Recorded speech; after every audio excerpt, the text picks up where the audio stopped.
Откройте, пожалуйста, нам 14 нужен был алиментчик. Спасибо. Попасть к дверям неплательщика через соседей, иначе просто не откроют. Сегодня казанские судебные приставы снова пошли в рейд. Ходят рано утром, так еще можно застать должника дома. Но гостям здесь не рады. В этой квартире увидеть неплательщика так и не получилось. Он здесь не живет, вещей его здесь нет. Но зарегистрирован. Зарегистрирован. Я мама. Очень хорошо. Разрешите пройти, нам имущество нужно описать.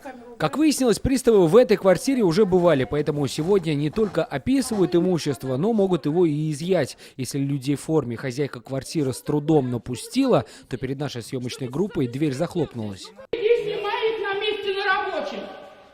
Смотри, что еще творит тут. Что происходило в квартире дальше, мы не видели, зато отчетливо слышали недовольство хозяйки. По словам приставов, ее сын задолжал по алиментам около 400 тысяч рублей. За закрытой дверью в нашей съемочной группе пришлось провести буквально минут 10, после чего отсюда стали выходить приставы, и, кажется, они уже начали изымать имущество.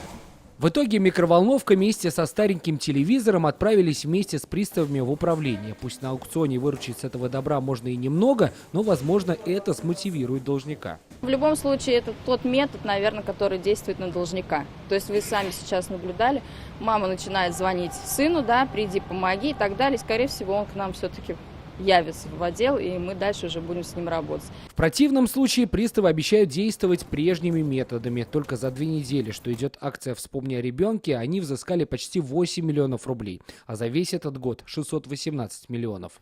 Сергей Хайдаров, Александр Лобанов, ТНВ, Казань.